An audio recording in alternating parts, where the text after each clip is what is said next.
Adventure అంటే ఫారెస్ట్లో ఒక ఎనిమల్స్తోనే కనెక్షన్స్ డెఫినెట్గా ఉంటుంది. ఒక చెట్టు, ఒక ఆకు, ఒక అడవిని కాపాడే సంరక్షకుడుగా ఎన్నో సినిమాలు ఉంటాయి.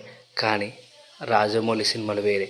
ఎందుకంటే ఈగతోనైనా మ్యాజిక్ చేయగలదు. ఈగలో జిమ్ చేస్తుంది, ఈగ ఫైట్ చేస్తుంది. సో ఈగ ఏమైనా చేయగలుగుతుంది. అది రాజమౌళి హీరో ఈగ.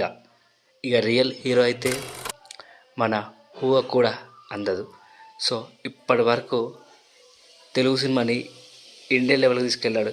ఈసారి హాలు రేంజ్లో సత్తా చాటాలని చూస్తున్నాడు. అప్పుడు ఈ సినిమా ఎలా ఉంటుంది, మన మహేష్ బాబుని ఏ విధంగా చూపిస్తాడో మన ఊహకి అందని విధంగా ఉంటుంది. ఇది డెఫినెట్గా వరల్డ్ బిగ్గెస్ట్ సినిమా అయ్యే అవకాశం ఉంటుంది. సో ఈ సినిమా ఎంతవరకు కలెక్ట్ చేస్తుంది అనేది కామెంట్లో చెప్పండి. సో ఎస్ఎస్ఎంఈ టొర్నెన్ ఈజ్ అ బ్రాండ్. అది ఎప్పటికీ ఒక బ్రాండ్ అన్నమాట. సో ఎన్నిసార్లు చెప్పినా చెప్పాలనిపిస్తుంది, జై ఎస్ఎస్ఎంబి. సో మీరు కామెంట్లో చెప్పండి. నవంబర్ 15న గ్లిమ్స్ రాబోతుంది.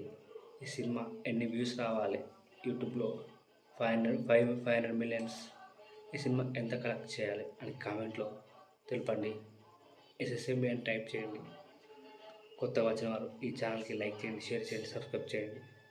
జై హింద్.